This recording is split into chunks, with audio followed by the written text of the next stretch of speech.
ধন্যবাদ।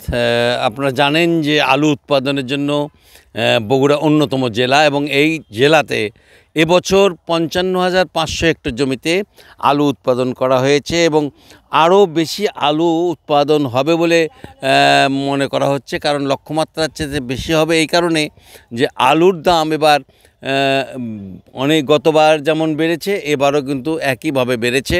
অর্থাৎ আলু এখন আর নিম্নবিত্ত কিংবা মধ্যবিত্তর জন্য আলু এখন আর কিনতে পারে না তারা। কারণ এই আলুটা এখন বলতে পারেন বিত্তবানদের জন্যই। কারণ ৭০ টাকা ৮০ টাকা কেজি আলু সবাই কিনতে পারে না। এই যে আমরা আলুর খেতে এসেছি, এখানে কিন্তু আমরা দেখতে পাচ্ছি যে নতুন আলুগুলো রোপণ করা হয়েছে। এই আলুগুলো কিন্তু এখান থেকে আপনার হলো মহাস্থান হাটে চলে যায়। এখান থেকেই বিক্রি হয় আপনার হলো ধরেন ৯০ থেকে ১০০ টাকা কেজি। মহাস্থান হাটে গিয়ে সেটা হয়তো ১২০ টাকা কেজি।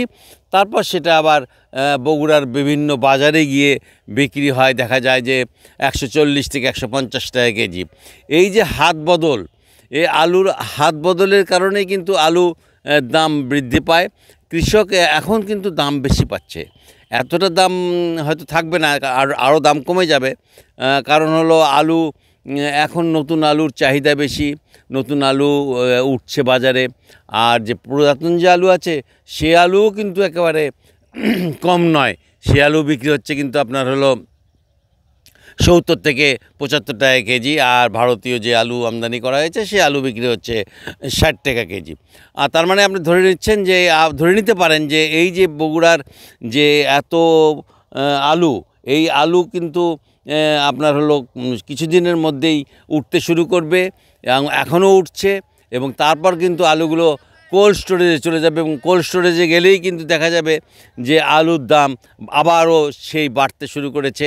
গত ২ বছর থেকে যা শুরু হয়েছে, আলু ওঠার পরপরই আলুগুলোকে কোল্ড স্টোরেজে নেওয়া হচ্ছে এবং কোল্ড স্টোরেজে নিয়ে সেখানে থেকে আলুর দাম তারা বেশি দামে বিক্রি করছে। এখন হয়তো আলু আমরা যেটা পাচ্ছি, এর কয়েকদিন পর আলুর দাম আরও একটু কমবে এবং কমলে সেটা বলতে পারেন যে হাতের নাগালের মধ্যে চলে আসবে এবং সেটা দেখা যাবে হয়তো ৪০-৪২ কি ৪০-৫০ টাকার মধ্যেই পাবেন। তবে এখন যে আলু আছে সে আলুর দাম কিন্তু নতুন আলুর দাম বিক্রি হচ্ছে কিন্তু এখানে ৯০ টাকা, কিন্তু বাজারে সেটা যে বিক্রি হচ্ছে হলো ১৪০ টাকা। মোটামুটি এই ছিল আমার কাছে সর্বশেষ সংবাদ।